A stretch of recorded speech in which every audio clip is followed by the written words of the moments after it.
the deaerator. The deaerator actually has two functions: to add heat to the condensate and feed water to improve cycle efficiency, and to expel oxygen and other dissolved gases from the boiler feed water. The presence of dissolved oxygen in feed water is a prime cause of corrosion in boiler tubes. Removal of as much dissolved oxygen as possible is essential.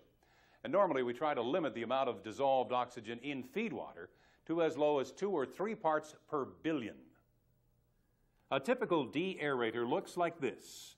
In actual fact, the deaeration takes place in the upper vessel, while the large vessel below is merely a storage tank providing suction to the feed water pump. In most plants, the capacity of this storage tank is sufficient to keep the feed water pump going for about 10 minutes, even without receiving condensate from a condensate system. So this should be sufficient for an emergency shutdown. The removal of dissolved oxygen is achieved by intimate mixing of steam and water. The condensate enters at this point and passes over a number of trays which cause the liquid to break up into fine drops. This increases the surface area available and so greatly improves the mixing with steam. The steam condenses and, in doing so, raises the temperature of the mixture to saturation.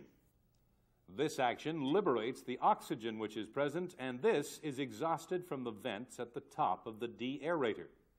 The deaerated water droplets then fall into the storage tank below. During startup on the unit, before extraction steam is available from the turbine, partial deaeration is achieved by supplying live steam to the deaerator. This comes from the auxiliary steam system and is automatically controlled. That is, when the extraction steam pressure falls below an established minimum, the live steam supply opens up.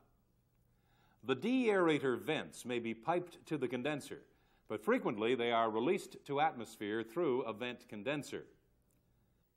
In this arrangement, most steam blowing to atmosphere through the vent is condensed as it passes over the condensing tubes, which transfer heat from the steam to the incoming condensate.